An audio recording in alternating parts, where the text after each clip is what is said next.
Mr. Biter here to talk with you today about atoms, molecules, and compounds.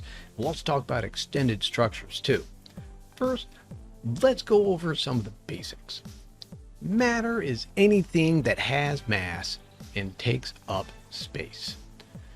And if it's one kind of thing, like an atom or a compound, it's a pure substance, opposed to mixtures that are combinations of elements and compounds put together like cereal or air.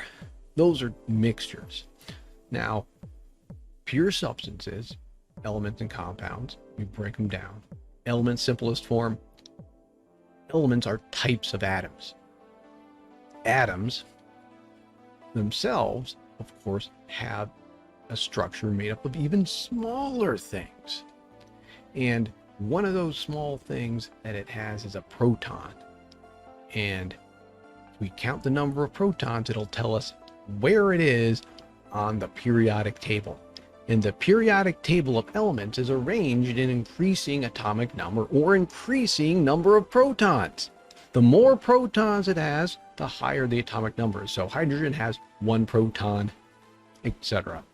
Now, protons are found in the nucleus, the center of the atom. And the center of the atom is really tiny, and it's surrounded by an orbit of electron. Now, that proton has a positive charge. The neutron has no charge, or it's neutral. The electron orbits the nucleus and has a negative charge, denoted with a negative sign. Neutrons, protons, electrons. Now, chemical symbols are those letters that we see on the periodic table that tell us what elements are. It's an abbreviation. And those chemical symbols, therefore, represent elements. And those elements you can find on the periodic table. So if you don't know what the letters represent, look it up on the periodic table. For instance, we know that F and E are iron. First letter always capital, second letter always lowercase if it has a second letter.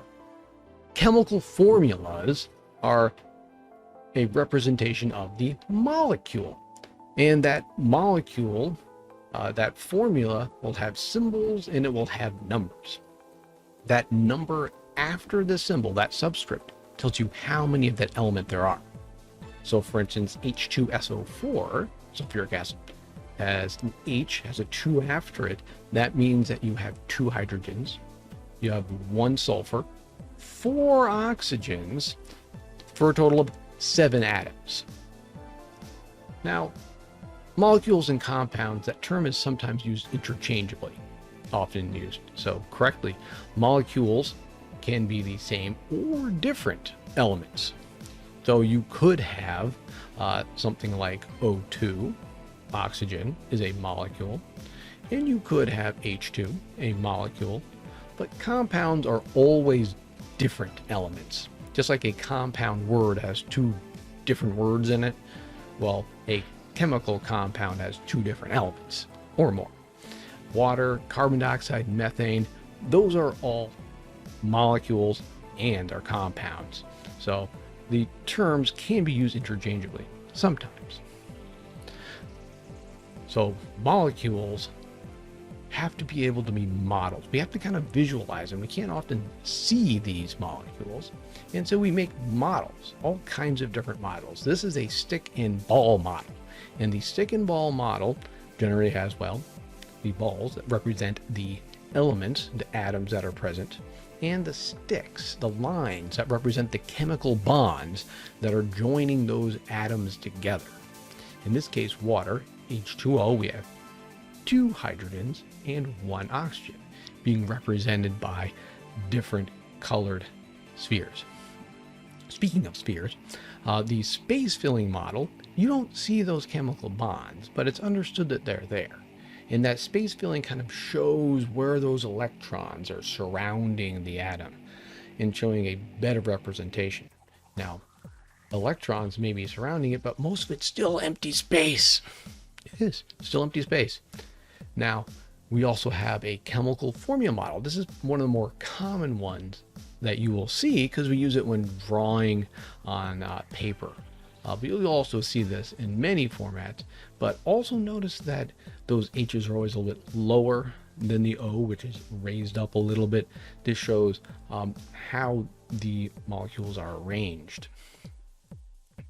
Now, speaking of extended structures in molecules, the crystalline structure of salt, also known as halite, if you look at it on the right, if we have subunits that are in a constant ratio and repeating, it's called an extended structure. So here we have a subunit of NaCl, and it repeats over and over to form a cube structure at the micro as well as the macro level. We can actually see that in the crystal. That's an extended structure. Another example is diamond. Diamond is made of carbon, and if we have a repeating pattern of carbon atoms, we get an extended structure. And that extended structure is very strong, and that gives diamond the properties that it has and is known for of being a very hard, strong substance. So thanks for hanging out and learning about atoms, molecules, and compounds.